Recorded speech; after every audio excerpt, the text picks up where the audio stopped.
Capítulo 3 do livro O que Eles Perderam, de Vera Lúcia Marinzec de Carvalho.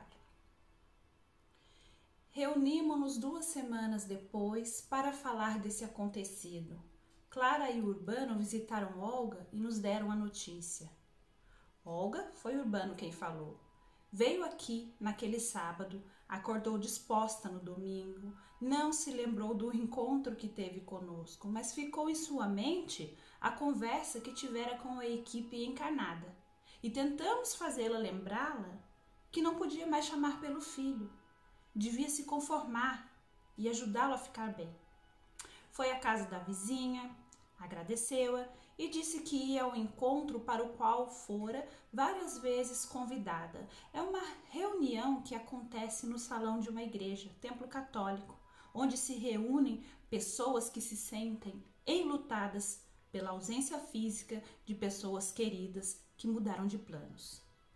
Olga foi às 15 horas, a receberam com carinho e se sentiu à vontade. Ao escutar alguns relatos, uns consolando os outros, percebeu que não era somente ela que sofria. Como a tarde estava muito quente, foi convidada depois do encontro para tomar sorvetes. E ela foi. Neste encontro, ela aceitou participar de outros. Eram à tarde, durante a semana, 2 vezes, para fazerem tricô e crochê e outra para costurar. Olga pareceu, no domingo, anestesiada, mas estava tranquila. Resolveu, com a ajuda da vizinha, se organizar. Percebi, opinou Clara. Como é importante uma pessoa ter paciência com a outra e escutá-la. Esta vizinha e amiga tem ajudado muito Olga. Como é importante um auxílio assim. Sei que por muitos afazeres, nem sempre as pessoas têm tempo de visitar aqueles que estão com dificuldades. E às vezes, eles estão tão perto, na casa ao lado. Você tem razão, concordei. Deveríamos prestar atenção no próximo, mais próximo. Mas temos muitos exemplos também de solidariedade. Olga, Urbano retornou o seu relato. Resolveu se organizar, foi na segunda-feira ao antigo escritório do filho, conversou com o ex-sócio dele para terminar a antiga sociedade e percebeu aborrecida que o outro advogado não foi honesto, mas não deu importância. Pediu para acertar, queria que nada mais ficasse no nome do filho. Voltou para casa, quis chorar, mas lembrou do que escutara. Pegou um livro que ganhara e se distraiu lendo. Veio aqui na segunda-feira e na terça-feira, ao atendimento fraterno, e escutou da equipe muitos conselhos. Foi consolada. No trabalho de costura, soube que elas, as costureiras, faziam bazar de roupas usadas. Com o dinheiro que arrecadavam, compravam tecidos para confeccionar roupas, mas elas também consertavam, quando preciso, as roupas usadas. Também com o dinheiro comprava cestas básicas e distribuíam nos bairros pobres. Clara incentivou a fazer uma limpeza no seu roupeiro e de seu falecido esposo, e ela atendeu. Deu as roupas dela de festas, percebeu que tinha muitos vestidos que não usaria mais. As costureiras ficaram contentes e a elogiaram. Ela se sentiu bem. 10 dias se passaram. Porém, eu a irei ver algumas vezes e a continuarei incentivando. Nestes dias que ficamos, Clara e eu, ora com ela, deu tudo o que fora do seu esposo. Organizou documentos, foi aos encontros, tem conversado, se distraído e dormido melhor. Aqui no atendimento fraterno foi aconselhada a ir ao médico. Foi e está tomando medicação. Penso que irá, quando se sentir mais forte, doar roupas do filho. Será que Olga pode recair e obsediar novamente o filho? Eulália se preocupou. Não temos como saber, respondeu José. Desejamos que Olga continue assim e não chame mais por Mateus, que está abrigado numa enfermaria. E está sendo orientado, porém, ainda sente muita autopiedade. Realmente não queria ter mudado de plano. Espero que entenda, aceite essa grande mudança. Ele é grato, entendeu que corria perigo por vagar e que se sentia muito infeliz quando perturbado. Esteve ao lado da mãe. Espero que não saia de novo sem permissão. O tempo é um precioso remédio, cura aos poucos as mais dolorosas perdas. E o auxílio que recebe o fará entender que o melhor é aceitar, porque não podemos depender de algo fora do nosso alcance para sermos felizes e para termos paz. E Clemente? Quis Urbano saber. Visitei-o, informou José. Ele está tranquilo, sabendo o que acontece com Olga e Mateus. Tem por objetivo aprender, trabalhando a se melhorar. Vou repetir a você o que ele me falou. Senhor José, quando vim para cá, isso ocorreu quando meu corpo físico parou suas funções. Fui trazido por socorristas, a pedido de pessoas de uma instituição de caridade onde fui membro ativo. Eu fazia isso encarnado. Nessas instituições, a contabilidade era a minha responsabilidade e eu também contribuía com dinheiro. Neste posto de socorro, enturmei-me, fiz amigos, encontrei-me com 2 desencarnados que, como eu, participavam dessas atividades. Reconheci que fiz pouco diante de muito que estava recebendo. Ajudei e fui ajudado. Estava bem, como disse ao Senhor, trabalhando e aprendendo. Saí sem permissão. O grupo continuou progredindo, eu fiquei para trás, né? Faço uma comparação. Estava numa condução, num trem, ônibus, junto de pessoas afins, companheiros que seguiam uma programação. Eu desci, saí e eles continuaram. Sou grato por ter sido recebido de volta, porém, fui eu que perdi o convívio dos companheiros de que gostava, daquele estudo que fazíamos. Eles não podem voltar para ficar comigo. Eu que tenho de me adaptar aos novos companheiros.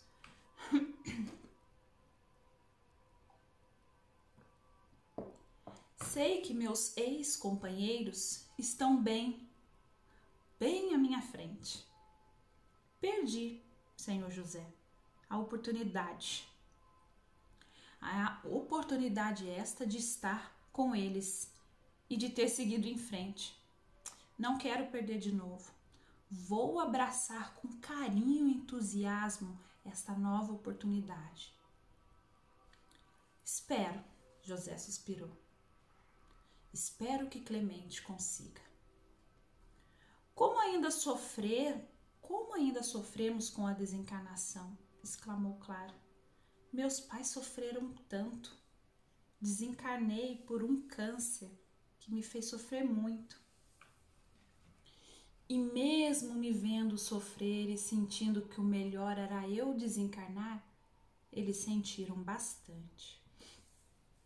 Por muito tempo, opinei, por diversas reencarnações, ficou em nós que a morte do físico é castigo. Tanto que mata-se para castigar. Punir por raiva, ódio, julgando mesmo que é algo ruim. Como a pena de morte é o castigo extremo para os criminosos cruéis. Agravou este fato diversas crenças determinarem que depois da morte iremos para certos lugares e pela eternidade podendo nos separar dos nossos afetos. Suavizaria muito a dor da separação se todos acreditassem na desencarnação, que somente estaremos em planos diferentes, que pode se ausentar, mas não se separar. De fato, Huberto deu sua opinião. Grande é para muitos o sofrimento da morte física de pessoas queridas. Concordo com você. Antônio Carlos, que este sofrimento foi agravado por crenças que de modo errôneo apavoraram sobre o que vem depois deste desfecho. Dizem que ao falecer encontra-se com Deus. Isso não acontece, nem se encontra com o diabo. Muitos de fato se perturbam por não irem para o céu, nem para o inferno, que não mudaram interiormente, continuam os mesmos, somente fizeram uma mudança de plano, e nada é definitivo, porque ora estamos no plano espiritual, ora no plano físico, pela reencarnação. Realmente é uma mudança externa, de lugar, de modo de viver, porque a mudança interna somos nós que fazemos em nós mesmos. Estejamos tanto num plano como no outro. Continuamos e somos o mesmo que fomos. O que encontramos após esta viagem, mudança, depende do que fizemos. Depende do que fizermos. Irmos após a morte, pela desencarnação, para bons lugares, depende de nós, de fato. Consola muito saber que somos sobreviventes do corpo carnal, do corpo morto, e que nem estaremos no céu de ociosidade, nem no inferno de dores, e que a caminhada rumo ao progresso continua. Somos eternos viajantes rumo ao infinito. Escutei Vera falar a Olga naquele sábado em que ele esteve aqui, contou Eulália. Vamos de novo? Escutei Vera falar a Olga naquele sábado em que ela esteve aqui, contou Eulália. A senhora poderia ajudar Mateus lhe mandando bons pensamentos, preces e amor, pois atitudes assim chegam ao seu filho ajudando. A senhora pode, consegue. Sofrer por esta separação temporária com serenidade é o melhor caminho, tornando assim esta ausência mais suave. Não está separada de seu filho, então somente você e ele estão vivendo em faixas vibratórias diferentes. É inevitável que a desencarnação de um ente querido cause sofrimento, que sintamos saudades de sua presença. O que não é certo é deixar que essa dor mude a nossa atitude para pior. Desesperar-se diante da morte física com certeza causa dificuldades na mudança de plano de quem partiu. Foi realmente um bom conselho, suspirou Clara. A reunião terminou. Outros afazeres nos esperavam. Reunimo-nos 4 meses depois por outro motivo. Após acertarmos detalhes de um outro trabalho, comentamos sobre este drama. Olga, contou Urbano, teve 4 recaídas, porém conseguiu superá-las. Veio aqui mais 2 vezes e está firme nos encontros. Tem sido assídua nos trabalhos manuais.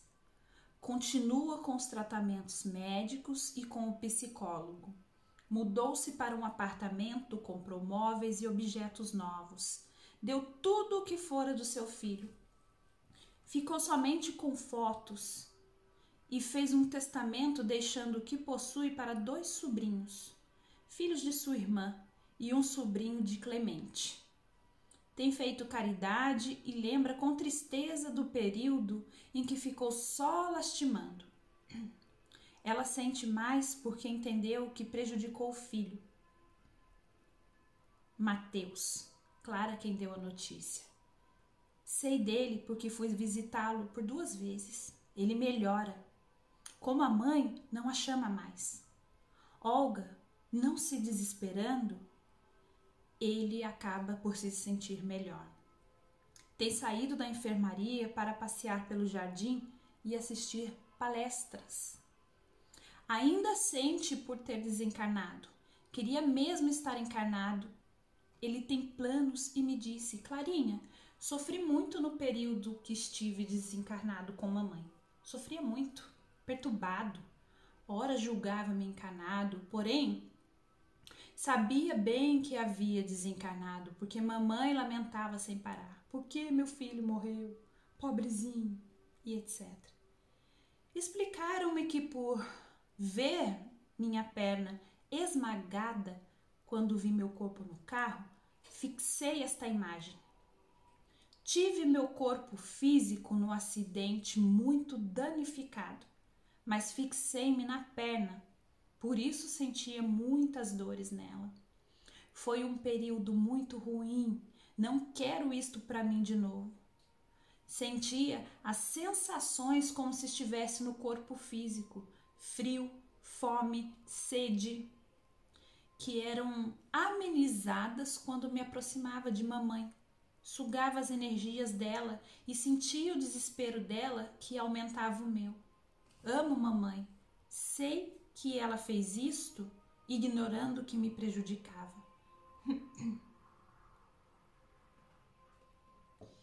E eu não conseguia me afastar dela. Muito triste. O que perdeu ou sentiu que perdeu neste período? Perguntei. Não vale dizer que foi meu corpo de carne e osso, não é? Mateus sorriu. Rimos. Penso, Clarinha, que ao não aceitar a desencarnação e me deixar ser obsediado, perdi a oportunidade de me sentir bem logo que fiz a mudança de plano e fui socorrido. Poderia estar bem, já ter estudado, me adaptado, feito amizades, convivido com papai. Eu pedi desculpas a ele. Sei agora que meu pai queria somente me ajudar. Talvez eu já pudesse visitar minha mãe e até consolá-la. Sinto por não ter aceitado a mudança de plano, ter sofrido por isso e até ter feito mamãe, a pessoa que mais amo, sofrer com minha perturbação. Perdi muitas coisas, amiga. Fiquei mais tranquila em relação a ele após esta conversa. Clara fez uma pausa e se interessou em saber. Mateus, na colisão, teve o corpo carnal esmagado e seu espírito foi desligado e expelido para fora. Isso acontece com todos que desencarnam assim? Não, foi José que esclareceu.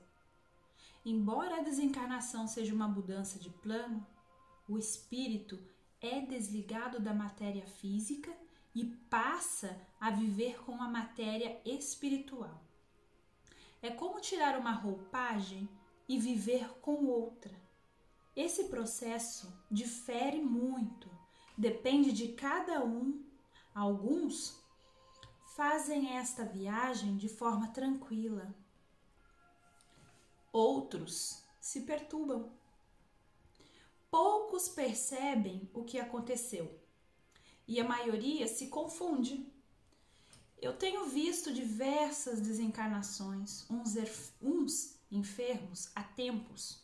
O corpo físico morre e ficam ainda apegados.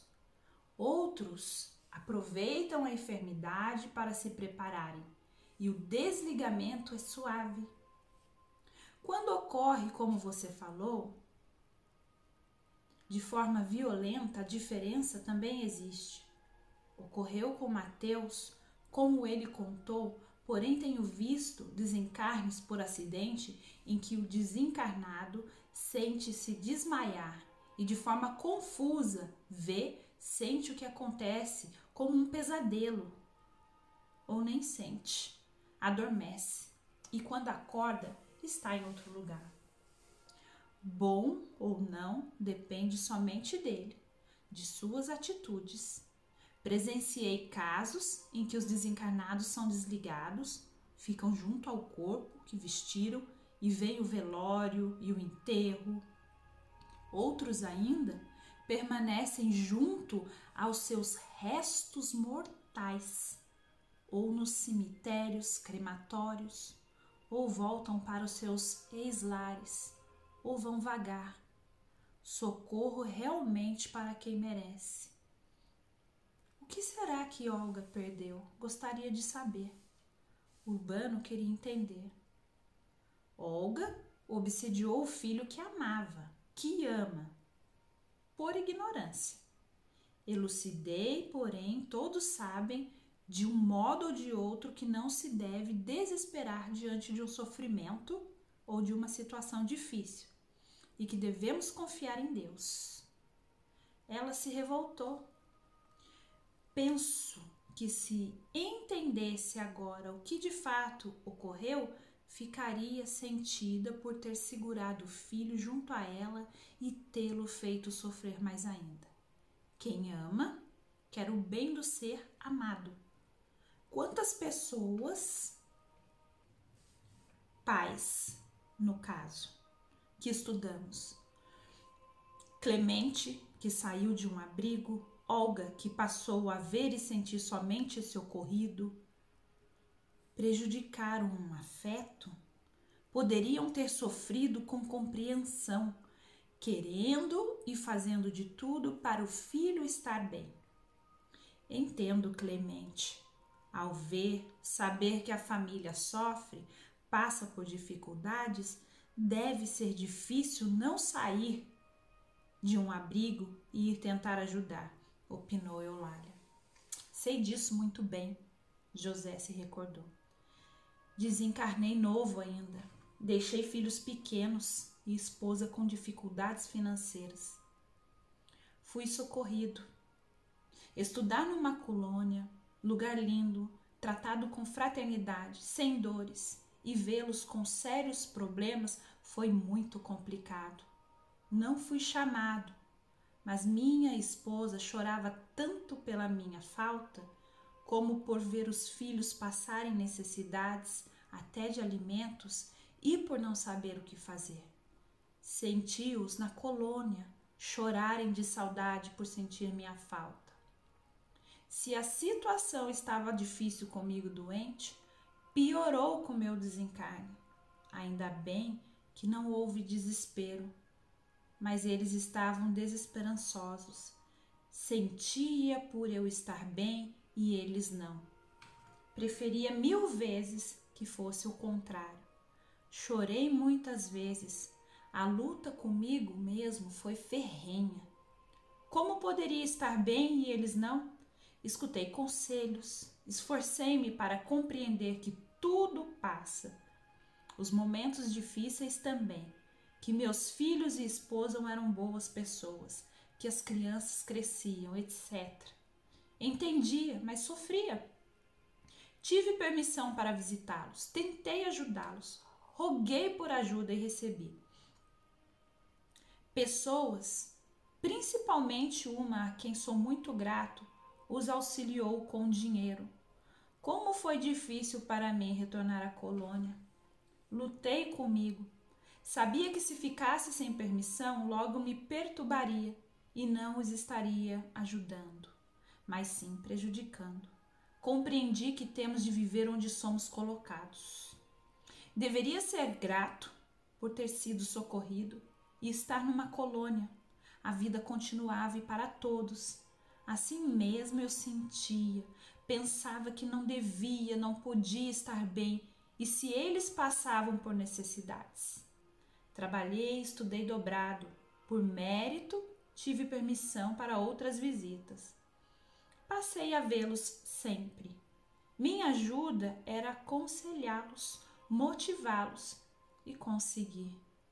Quando terminei os estudos, pude escolher um trabalho. Pedi para ser útil num centro espírita.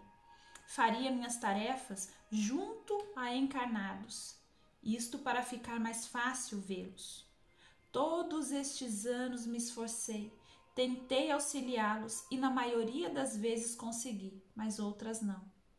Minha esposa não se envolveu com mais ninguém, dedicou-se aos filhos e foi muito amada por eles. Quando ela desencarnou, pude socorrê-la, orientá-la, mas entendemos que não éramos afins. Ficamos amigos e nos vemos sempre. Eu continuei com o trabalho e ela escolheu outro. Um dos meus filhos desencarnou. A mãe e eu o ajudamos. Meus filhos são boas pessoas, assim como os meus netos. Como disse, vim trabalhar no centro espírita para poder ficar perto deles. Mas amei tanto esta forma de servir que continuei. Quando este centro espírita Paz e Harmonia foi fundado, a Vera me convidou para auxiliá-los. Aceitei e aqui estou. Puxa! Exclamou Clara. Perguntamos sempre o que se perdeu. A você pergunto o que ganhou. Não perdi a oportunidade de um socorro, de me adaptar no plano espiritual. De fato, Clara, ganhei. Aprendi que cada um tem o merecimento de ser socorrido ou não com a mudança de plano, que devemos aceitar que nos foi apresentado. Sou grato por ter compreendido e ficado. Com certeza, teria sido muito diferente para mim e para todos de minha família se tivesse fraquejado e ficado com eles. Perturbar-me-ia e prejudicaria a todos.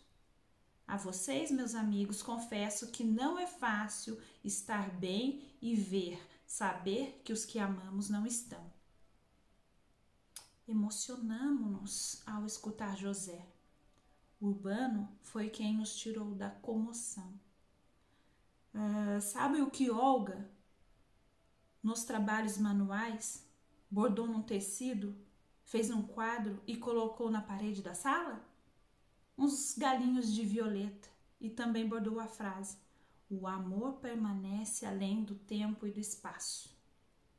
Mais um caso resolvido, exclamou Clara, e concordamos com ela. Esta frase está no livro Violetas na Janela, de Patrícia, psicografado por Vera Lúcia Marinzec de Carvalho, uma obra que tem realmente consolado e confortado muitas pessoas.